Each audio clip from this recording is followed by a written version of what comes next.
Welcome back to another episode of the Trail and Ultra Running Training Podcast. My name is Will Franz. I'm a running coach and a strength coach, and the whole goal of this podcast is to help you train a little better so that you can have more fun out on the trails.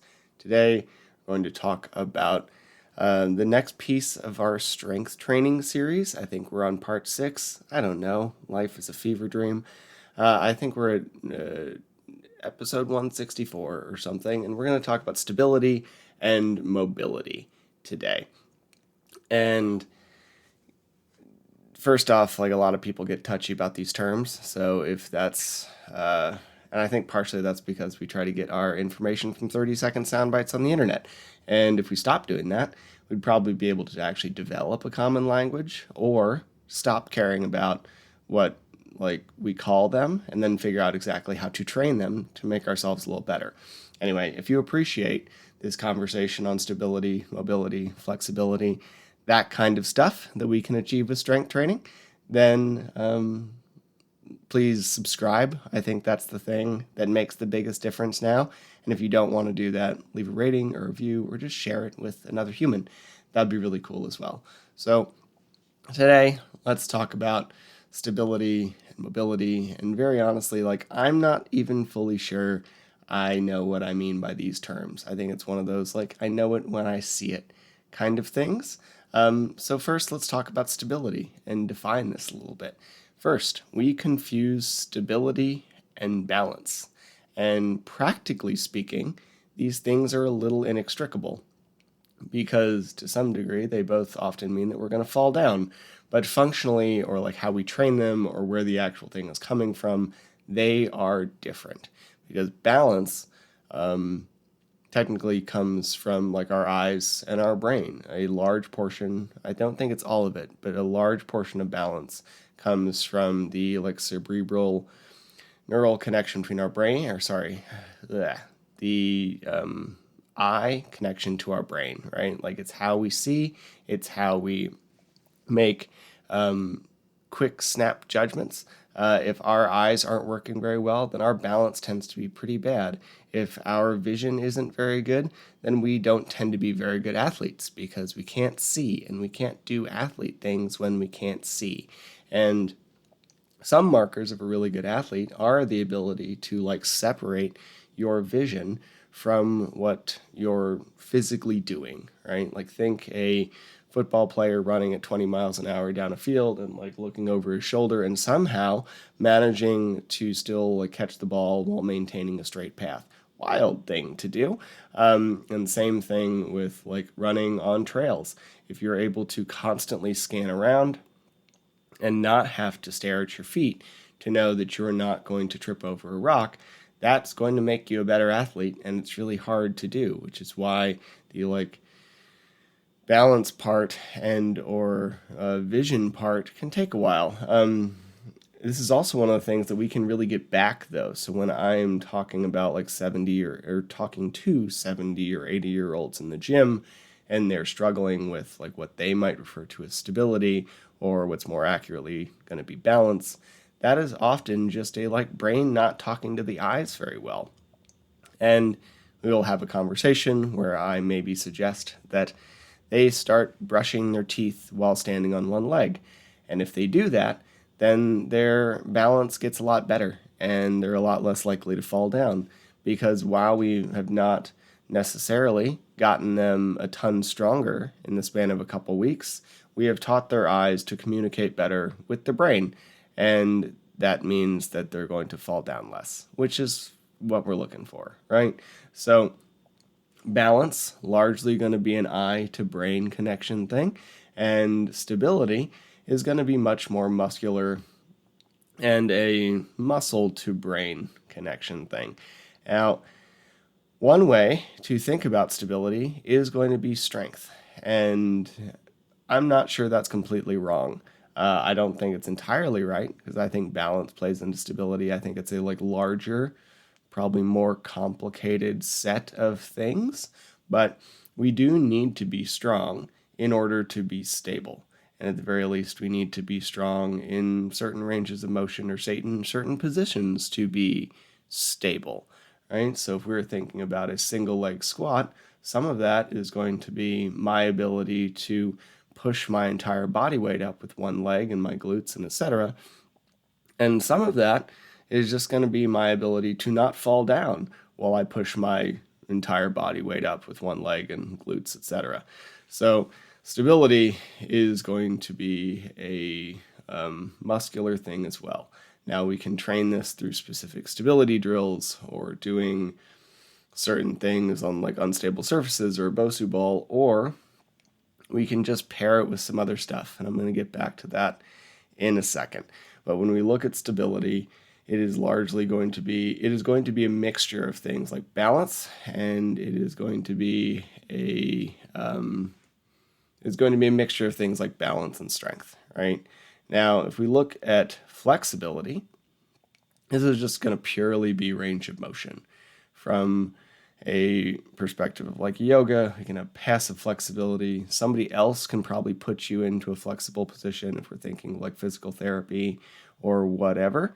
And this is necessary. It's almost a precursor to something like mobility, right? If we look at a Thomas test, this is where you're going to lay on the edge of a bench or a couch or a PT's table and hug one of your knees and let the other leg flop off the end and see what your range of motion is in your hip and see what hip extension you have. And if you have shitty hip extension, then you're not going to be able to run very well because you're not going to be able to use your glutes, right? So we need to have that extension, that flexibility, in order to have mobility and strength in places that we need. You could also do a couch stretch. Look that up if you don't know what it is. I have a video of it on YouTube, so do a bunch of people. I think Kelly Starrett made it up. If not, he at least popularized it. And it is just a brutal hip flexor, like rectus femoris and psoas stretch. And if we can't really do that, we're probably not going to run very well. And we're probably not going to be able to do very good walking lunges because we need to be able to create hip extension to get there, right? And a lot of the flexibility stuff doesn't take eternally long. It's just kind of a commitment to time and a little bit of unpleasantness, right? Like I had a kid who I'm training at the gym a few weeks ago. When he bent over at the waist, he could barely reach past his knees. Been doing strength training twice a week. We have ended every session with like 3 minutes of hamstring stretching in various positions. And he touched his feet this week. It doesn't need to be a lot. It doesn't need to be super tedious. I mean, those 3 minutes are not particularly pleasant. And when we look at something like flexibility, like I think a lot of us do a stretch for 20 seconds at the end of a run and wonder why we're not more flexible. And that's just not realistic. You need to think about this like strength training. If you want to improve your flexibility, it needs to be like graded progress over time, much like you're not going to improve, like get a 300-pound back squat in the span of 2 weeks. You're probably not going to get a middle split in the span of 2 weeks. And you're probably not going to get a 300-pound back squat without doing some really unpleasant squat sessions. Same with like end ranges of flexibility.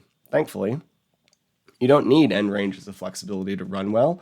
You just need a decent amount of flexibility and then control over that range of motion, right? So for me, my adductors tend to be really tight and really tight for a wide variety of reasons. One of them being I don't stretch them, and I don't stretch them because it hurts, and it hurts for a lot of reasons. One, I'm inflexible, and two, my MCLs are both at least somewhat damaged. They seem to exist. They don't seem to exist in the way that I once had them.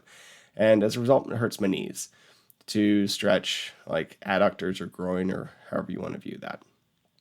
Now, there are other ways to do that, and to some degree, that's just an excuse. For me, if I actually cared about improving that range of motion, which I'm starting to for no real reason other than I want to, then I just need to stretch, and I need to stretch for a couple minutes, a few times a week, do some graded progressions, put the work in, and get there, just like we would with strength. And it's just going to be a process. Building flexibility is as much of a process as building strength or getting better at running or whatever else. It's not going to happen in 20 seconds at the end of your run. Now, if you want some really good advice on this stuff, A good thing is going to be Range of Strength is a really good account to follow on Instagram. He's great. He does a bunch of weird lifts, super interesting dude, and he really improves a lot of people's flexibility. And I've been following him for a while, and you should check him out if you don't already. Now, mobility is going to be our control over that range of motion. If we look at something like a wall test, this is a good example of like flexibility versus mobility. If I put my arm up back into this like extension or like sit back on a wall where my hands are up against the wall, my wrists, elbows, etc. are up against the wall, and I would almost guarantee that if somebody took my wrist here and pulled it backwards, I would have more range of motion. I'd have more flexibility without quite tearing my rotator cuff. But I can only get back so far. Now we can improve that, and that control over that range of motion would be mobility, right? It is how much you can actively control. We're thinking like passive versus active range of motion. That's how we're going to distinguish flexibility versus mobility. Now, for mobility, this is where the like strength component of stuff comes in. A lot of the time, someone can be very flexible. It's often even called like hypermobility of your joints, but they might not actually have the strength to control that range of motion. So kind of depends where we're lacking as to where we need to make improvements. For me, for something like my adductors, I need to be more flexible because they're very tight. For someone else, they may be really flexible. They may be able to like forward fold completely chest to knees and put their hands and palms flat on the ground, but not actually be able to do anything with that range of motion. Like they might not be able to do in any weight on a Romanian deadlift, despite the fact that they can get lower than the average person on that movement pattern, right? So it kind of depends where we're lacking. Now, as far as how like once we know those things, how do we train these things? Well, it kind of depends what you have time for, right? How new you are to training. Let's look at stability. If we have balance issues, if it's really bad, then we can just stand on one leg a lot. Like we can do that right now as I record this, and it wouldn't really affect anything. And that's a thing that I could do from a stability standpoint. Now, if you're already somewhat stable, we just need to improve it. We can do a lot of one-legged strength movements, and from a practical standpoint of trail running, we can push the downhills to a, let's say, edge or like inside edge of a comfort zone, and that is going to really help. Or we can run on unstable surfaces, like if you have routes that are particularly rocky or rooty or whatever, we can use those to help build our functional stability in the sport that we care about, right?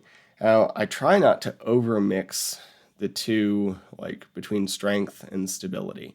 I think that something like a Bulgarian split squat is one of the better movements out there for strength. It sucks, but if we lean forward, really drive through the whole foot, it is a mildly unstable movement that will help you get incredibly strong while also reinforcing stable patterns that have a lot of crossover to running. Now, that does not mean that unstable and strong should always be combined. Doing a really heavy back squat on a Bosu ball is largely insane. I actually don't see where we would have a ton of sport crossover for that in any realm. Doing squats on a Bosu ball unloaded, I would only ever do for like a skateboarder or a surfer. Now, loaded heavy squats on a Bosu ball make zero sense to me. I'm happy to have this conversation, but I think this has been phased out of most of the things. This was very popular in the 90s and early 2000s, and I think we've moved away from that for very good reasons, because it doesn't work well. And if we separate these things a little bit and train on strength on stable surfaces so that we can actually get stronger, then we'll do a little better, right? Now, we can maybe get creative sometimes, but unless we can deadlift maybe significantly more than your body weight, then maybe let's build up to that first before we start doing single leg deadlifts on a Bosu ball. 99% of the time, the stability is just going to come as a side effect of like strength movements like Bulgarians or single leg deadlifts or whatever. Now, from a flexibility mobility standpoint, a lot of runners are kind of tight, and I don't think that's news to anybody. If you have decent mobility, and I'm going to clarify mobility and not flexibility here, then really all we have to do is strength movements in that range of motion to keep it. A good example is an overhead press. To do a good overhead press, we need to have good shoulder extension, meaning I need to be able to put my arm over my head without flaring into my low back. So my rib cage and pelvis are stacked, my arms over my head, and my biceps like right by my ear, if not even a little bit behind it. If I can't get into that position, then I need to do flexibility work to get into that position. And it might be a mixture of flexibility and mobility work. It's very possible that some of the muscles in my back are weak. It's also very possible that my shoulder is inflexible. So doing some work in that range to get there and gain access to that will be necessary. And then while I'm doing that, we will build strength in the shoulder without pressing directly overhead, because if you don't have shoulder extension and you press something directly up in the air, all you're going to be doing is putting it into your low back. So why? Let's build strength in the range of motion we have and then gain access to the range of motion separately. Once we have it, though, we don't need to do a lot of that mobility work anymore. It's already there. All you need to do is press heavy shit over your head, and then you will keep the mobility of the overhead stuff. Now, a good example for me, I'm going to move away from my adductors for a minute, although pretty decent one. I've made excuses for years about why I can't do an overhead squat, and partially it's just because it's hard. It's really hard. A lot of training certifications, whatever, use an overhead squat as an assessment, which I think is insane because I've never seen anyone out the gate do a good one. So like so many things go wrong that we're going to have to break it down further anyway. So it's just kind of a waste of time for me to have anybody do an overhead squat because I'm just going to see 12 failure points and we're going to have to dive into those 12 failure points. So why don't we just do that from the first place, right? Anyway, that's my opinion. Now, if we look at once we gain access to it, though, it requires a ton of overhead extension because we need to be able to hold a fairly heavy weight overhead as you squat to full depth and come back up to top. In the Olympics is happening right now. If you watch the Olympic weightlifting, if you watch them do a snatch, part of that is an overhead squat. They throw the bar up and over their head, they land into an overhead squat, and then press it up fully with their legs. So, really hard movement. If you have access to that, all we would need to do to maintain everything from like hip to ankle to shoulder mobility is do some loaded overhead squats on a weekly basis. If you don't have access to those multiple ranges of motion, then all you're going to do from doing an overhead squat is hurt yourself, right? So I've been building up to do this over the past few months. I've just needed a new stimulus. So I've been learning to do snatches. I've been learning to do these clean and jerk Olympic movements that I've never really done in my career. And it's been fun, it's been interesting, and it's also helped me get a lot more mobile. And it's going to also give me access to ranges of motion so I don't have to do as much like dedicated mobility work. I can just do some of those movements and it will help me maintain the mobility I've built. For a lot of this stability and mobility stuff, I think we just overthink it so much. And part of it is much like we overthink running or much like we overthink strength training or overthink any aspect of sleep, food, whatever. It's because the effective stuff is just kind of boring and not all that interesting to talk about. And it kind of sucks. And if we just put in a little bit of the boring, unpleasant work, we would make infinitely bigger leaps, and then we could actually do some of the fun stuff, right? And I get it. I used to do this. This is how I used to end up doing like 2 to 3 hour workouts 5 to 6 days a week because I just had a list of shit I needed to do, and then I just kept adding more shit to it. And it got out of hand. And it's like not every adaptation needs a specific exercise. Instead, let's program in a way where one movement can serve us multiple purposes. If you're unstable, then maybe we should do some Bulgarian split squats so we can build your glutes and your quads and your grip strength and your stability. If we have tight hamstrings, then if we're looking to, if we have tight hamstrings, then maybe we can do some slow Romanian deadlifts with a pause at the bottom. They'll build strength in hamstrings and glutes and low back, and also stretching your hamstrings. Got a question live. Are you suggesting to include some basic Olympic lifting into any good strength training program? Absolutely not. They're really hard. I haven't done them for 15 years for a reason. They are a thing I want to do. I think that unless you want to learn to Olympic lift, then no, you absolutely don't need to do it. And probably it's a waste of your time. If you can do them and if you want to put the work in to do them, they're incredible movements that serve multiple purposes.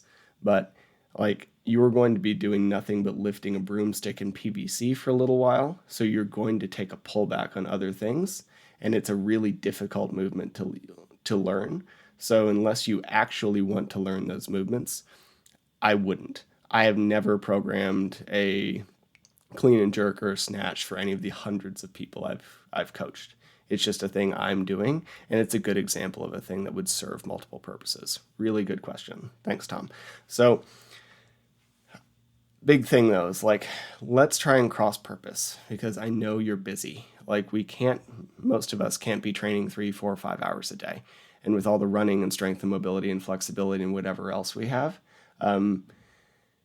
it can easily add up. And then we still need to be able to eat and recover and hydrate and fuel and still have time to do like other hobbies and hang out with our families and go to work and whatever else. And it just ends up being too much.